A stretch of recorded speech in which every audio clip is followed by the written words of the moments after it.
மெய்த்தொடர் குற்றியலுகரம். ஓகே, முதல்ல வந்து குற்றியலுகர புணர்ச்சி பற்றி தான் இன்னைக்கு நம்ம பார்க்க போகிறோம். ஃபர்ஸ்ட் வந்து முதலாவதாக புணர்ச்சினா என்னன்னு பார்ப்போம். புணர்ச்சினா உங்களுக்குலாம் என்ன தெரியும்? புணர்ச்சினா என்ன? ஒரு சொல் இன்னொரு சொல் சேரும்போது, ஒரு சொல்ல இன்னொரு சொல்ல சேரும்போது அங்க ஒலி மாற்றம் ஏற்படுறது தான் புணர்ச்சின்னு சொல்லலாம். ஒரு சொல்லும் இன்னொரு சொல்லும் சேரும் போது அங்க ஏதாவது ஒரு வார்த்தை வந்து புதிதா தோன்றும் போது அது வந்து நம்ம புணர்ச்சின்னு சொல்றோம். புணர்ச்சி வந்து நம்ம ரெண்டு வகையா பார்க்கலாம். ஓகே, ஒண்ணு வந்து ஒலிக்கூறு சார்ந்த புணர்ச்சி, மற்றொன்று வந்து பொருட்கூறு சார்ந்த புணர்ச்சி. ஒலிக்கூறு சார்ந்த புணர்ச்சி பார்த்தோம்னா நம்ம 8 இருக்கு. ஒலிக்கூறு, உயிரீடு, மெய்யீடு, குற்றியலுகர ஈடு வந்து நம்ம வந்து இது எழுத்து சார்ந்த வந்து புணர்ச்சின்னு சொல்லுவோம். அடுத்து சொல் சார்ந்த புணர்ச்சின்னு சொல்லும்போது தனிக்குறி நிலைமொழி, குறில் மெய் நிலைமொழி, இணைக்குறி நிலைமொழி, இவை அல்லாத நிலைமொழிகள். இது வந்து ஒலிக்கூறு சார்ந்துல இருக்கிற 8 கூறுகள். ஓகேவா? அடுத்து பொருட்கூறு சார்ந்த புணர்ச்சி என்னன்னா பெயர் சொல், வினைச்சொல், இடைச்சொல், உரிச்சொல். இது 4மே வந்து பொருட்கூறு சார்ந்த புணர்ச்சியில வந்து இருக்கும். ஓகேவா? இது வந்து 2 வகையா பிரிச்சிருப்பாங்க. ஓகே, இப்போ நம்ம வந்து குற்றியலுகர புணர்ச்சினா என்ன பார்ப்போம். அது சொன்ன மாதிரி தான் குற்றியலுகரம்னா வந்து குசுடு துகுரு. ஓகே, குற்றியலுகர புணர்ச்சி என்னன்னா தமிழில் எண்ணற்ற காணப்படும் குற்றியலுகர ஈறு கொண்ட சொற்களில் புணர்ச்சி முறைகள் 3 விதிகளில் அடங்கும். ஓகே, 3 விதிகள்னா அது என்னன்னா கெடுதல், தோன்றல், விதிகள். இந்த 3 விதிகளை தான் வந்து புணர்ச்சி வந்து இந்த 3 விதிகள் இது அடங்கி இருக்கிறது. இவை வந்து பெரும்பாலும் ஒலி சார்ந்த புணர்ச்சி விதிகள் கொண்டவை. ஆனால் மென்தொடர் குற்றியலுகரம் மட்டும் பொருள் சார்ந்து இயங்கும். பொருள் சார்ந்தா முதல்ல நான் சொல்லியிருந்தேன் தெரியுமா, அந்த 4 வினைச்சொல். ஓகே, சத்தமா சொல்லுங்க. இதை சார்ந்து வந்து மென்தொடர் குற்றியலுகரம் வந்து இயங்கும். அடுத்து மென்தொடர் குற்றியலுகரம்னா மென்தொடர் வார்த்தைகள் முதல் என்னன்னு நமக்கு தெரியணும். அது மென்தொடர் வார்த்தை என்ன?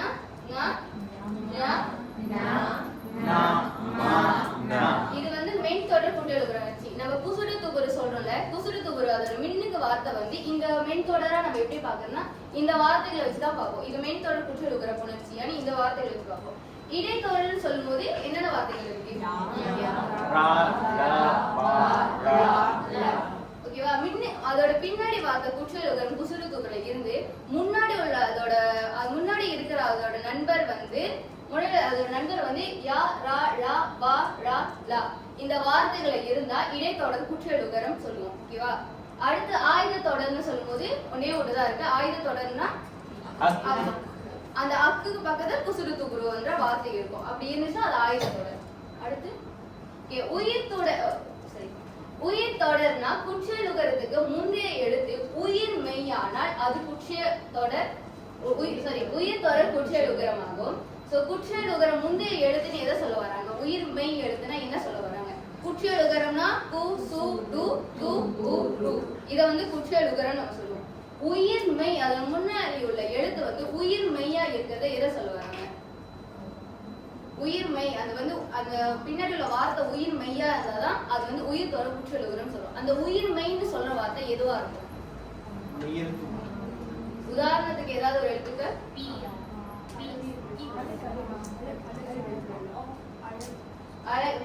அழகு. அந்த லா வந்து உயிர் மெய் எழுத்துன்னு சொல்லுவோம். அந்த அது வந்து லா. அந்த லாவை தான் வந்து நம்ம உயிர் மெய் எழுத்துன்னு சொல்றோம். அந்த பூ வந்து குற்றியலுகர வார்த்தை. ஓகேவா? சரி, முதலாவதா என்ன பார்க்க போறோம் அப்படின்னாக்கா மென்தொடர் குற்றியலுகரம். விதி பார்ப்போம். விதி என்ன அப்படின்னாக்கா மென்தொடர் குற்றியலுகரம் எந்த நிலையிலும் வலி மிகாது. சரியா? எந்த நிலையிலும் வலி மிகாது. இது எதை வந்து பொருள்படுத்துது அப்படின்னாக்கா வினைச்சொல்லா இருந்தாலும் வலி மிகாது, காலப்பெயரா இருந்தாலும் வலி மிகாது. காலப்பெயர்னா என்ன? காலப்பெயர் உதாரணம் ஒண்ணு சொல்லுங்க. அன்று, இன்று, என்று. சரியா? இது வந்து காலத்தை குறிக்கிறது இல்லையா? இது வந்து வலி மிகாது. அன்று படித்தான், அதுக்கு வலி மிகாது. இன்று சென்றான் அதுக்கும் வழி மிகாது. சரியா? பெயர்ச்சொல் வினைச்சொல்லா இருந்தாலும் வழி மிகாது. வினைச்சொல் வினைச்சொல்லா இருந்தாலும் வழி மிகாது. ஒரு பெயர் சொல்லும் வினை சொல்லும் அதுக்கு ஒரு எடுத்துக்காட்டு கொடுங்க. ஒரு பெயர் சொல் வினை சொல்.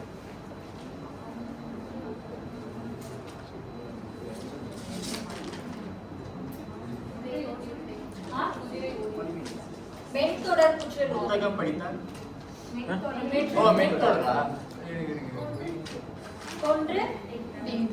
கொன்றுன்றது வினைச்சொல். அதுவும் இது கீழே வரும். வினைச்சொல் வலி மிகாது. கொன்றுன்றது பஞ்சி பறந்தது. என்னண்ணே? பஞ்சி மென்தொடர் காட்டுதான். சொல்லுங்க மறுபடியும். பஞ்சி பறந்தது. பஞ்சுன்றது பெயர் பறந்தது வினைச்சொல். அப்ப அதுவும் இதுவும் சேரும்போது வலி மிகாது.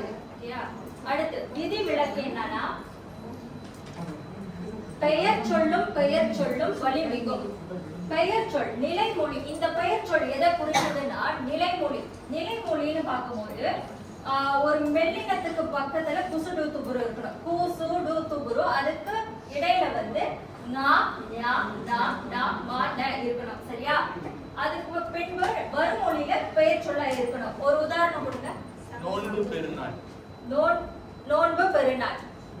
சோ அதனால் வலி மிகும். சரியா? நோன்பு இன்னன்றது மென்தொடர்.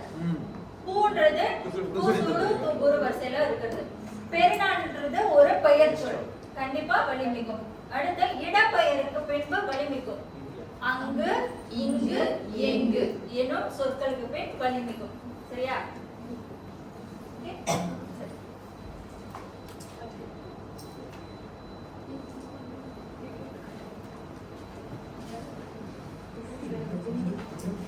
சரி, எல்லா நிலையிலும் வலி மிகாது அப்படின்றது கொன்று. இது என்னது? மென்தொடர் குற்றல். இது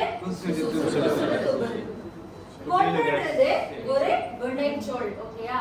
தின்றான்றதோ ஒரு வினைச்சொல். இதுல வலி மிகுமா மிகாதா?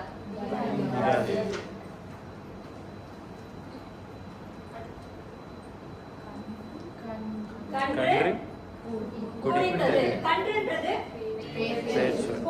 குடித்ததுன்றது வலி மிகுமா மிகாதா? புரியுதா? பெயர் சொல்லும் வந்தா வலி மிகும் அப்படின்றது அது விதிவிலக்கு. சரியா? உதாரணம் நஞ்சு பாம்பு. நஞ்சுன்றது இது என்னது? மென்தொடர் குற்றலுகரம். இது குசுடு எழுத்து. இது பெயர் சொல். பாம்புன்றது அதனால வலி மிகுது. சரியா? அடுத்து இடப்பெயர் வந்தால் வலி மிகும். அங்கு முதல்ல நான் சொன்ன மாதிரி அங்கு இங்கு எங்கு எனும் சொற்களுக்கு பின் வலி மிகும்.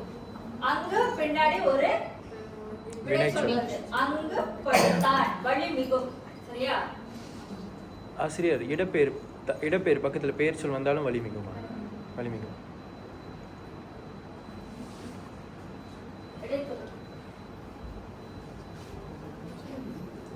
சரி, அடுத்து வந்து நம்ம இடைத்தொடர் பார்க்கலாம். ஓகே, இடைத்தொடர் ஆயுதத்தொடர். இடைத்தொடர்லயும் ஆயுதத்தொடர்லயும் இதோட விதியும் சரி விதி விளக்கம் சரி எந்த தொடரிலையும் வந்து வழி மிகாது. ஓகே, இடைத்தொடர்னு சொல்லும் போது எரல வளல இதுதான் நமக்கு ஞாபகத்துக்கு வரணும். ஓகேவா? குசுடு துபுரு அதுக்கு முன்னுக்கு அதோட நண்பர் வந்து எரல வளல இந்த சொற்கெல்லாம் வந்துச்சுனாக்கா வழி மிகாது. ஓகே, உதாரணத்துக்கு நான் எழுதுறேன், உங்களுக்கு தெரியுதான்னு பாருங்க. லைக் இல்ல பாட் நடுவில் வச்சு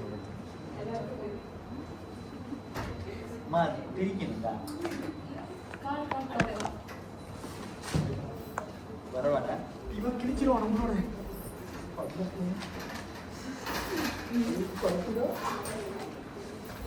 கிழிச்சிரு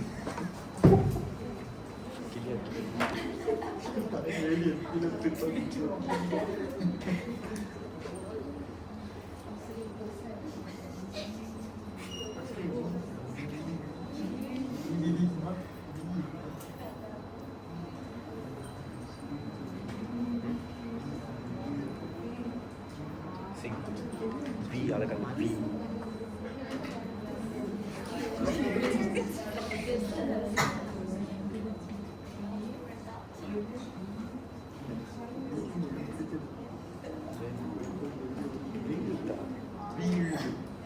ஓகே ஃபர்ஸ்ட் வந்து குசுடு துபுரு. ஓகே பின்னாடி வந்து தூ இருக்கு. மின்னுக்கு வந்து எரல வழல அந்த வரிசையில வந்து ஈழ் நீங்க பார்க்கணும். அதோட நண்பரை நீங்க பார்க்குறீங்க. ஓகேவா? அடுத்த எழுத்து வந்து ஆய்வு. இதுலயும் வந்து குசுடு துபுரு. அதோட நண்பர் வந்து எரல வழல ஈ இருக்கு. ஓகேவா? அடுத்து இதோட வந்து ஒரு சொல் சேரும் பொழுது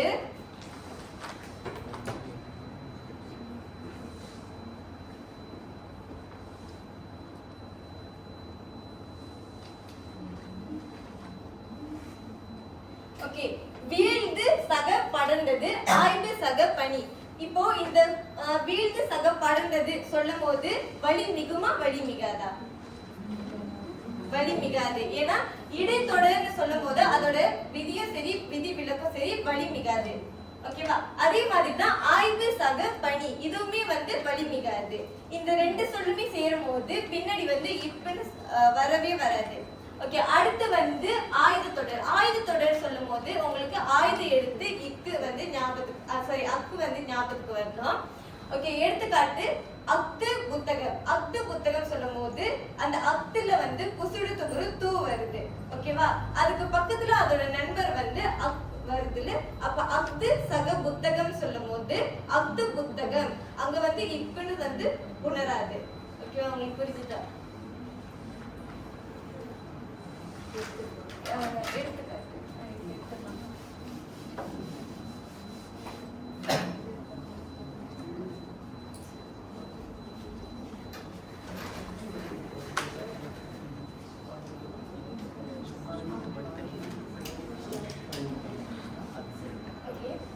இப்போ இந்த எடுத்துக்காட்டு நீங்க பாத்துக்கிட்டீங்கன்னாக்கா இந்த குசுடு துபுடுல பூ இருக்கு.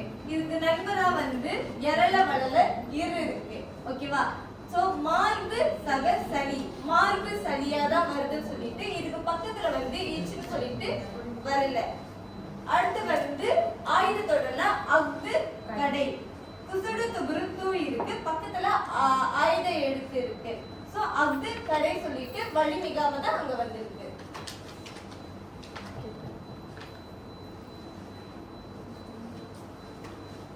சரி அடுத்து வந்து உயிர் தொடர் குற்றியலுகரம் பார்க்கலாம். உயிர் தொடர் குற்றியலுகரம்னா என்னன்னு தீபா ரிந்தியா வந்து முதல்ல விளக்கிட்டாங்க. என்னன்னா நிலைமொழியில கடைசி எழுத்து குசுடு துபுருக்கு நண்பனா வந்து உயிர்மெய் எழுத்து இருக்கும். ஓகேவா? அது எல்லாருக்கும் புரிஞ்சிருச்சு தானே? சரி உயிர் தொடர் குற்றியலுகரத்துல வந்து எல்லா நிலையிலும் வழி மிகாது. ஆனா ஒரே ஒரு விதிவிலக்கு இருக்கு. என்னன்னா நிலைமொழி வந்து உயிர் தொடர் குற்றியலுகரமா இருந்து வருமொழியில வந்து உள்ள சொல் இரு பொருள் உள்ள சொல் மாரி வந்தா அந்த இடத்துல வலி மிகும். அது வந்து நான் இன்னும் விளக்கி சொல்றேன். எப்படின்னா இப்ப உதாரணத்துக்கு வந்து நம்ம விறகு கட்டு அப்படின்னு சொல்றோம்.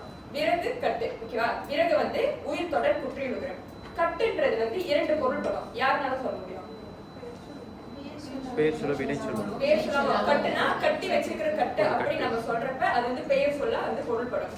விறக வந்து கட்டு அப்படி நம்ம ஒரு உத்தரவு இல்ல ஒரு வேலை கொடுக்கறப்ப அது வந்து வினை சொல்ல வரும். சோ இதோட விதிவிலக்கு என்னன்னு பாத்தீங்கன்னா அந்த இடத்துல வந்து விறகு கட்டு அந்த கட்டு பெயர் சொல்ல நம்ம குறிக்கிறப்ப அந்த இடத்துல வலி மிகும். ஆனா வினை சொல்லுன்னு குறிக்கிறப்ப அந்த இடத்துல வலி மிகாது. இதுதான் உயிர் தொடர் குற்றியலுகரத்தோட விதிவிலக்கு.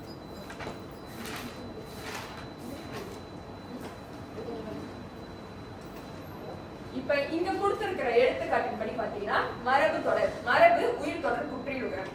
இது வந்து தொடர் வந்து இரண்டு பொருள்படும். ஒன்று வந்து தொடர் கதையை வந்து குறிக்கிற மாதிரி பொருள்படும். இன்னொரு தொடர்கிறது தொடரும் அந்த மாதிரி வினைய குறிக்கிற பொருள்படும். சோ இந்த இடத்துல மரபு தொடர்ன்றது கதை அந்த மாதிரி ஒரு இது பொருள்படுறதுனால இந்த இடத்துல வந்து இத்து வந்து வலி மிகுந்து வருது. அனைவருக்கும் புரிந்ததா?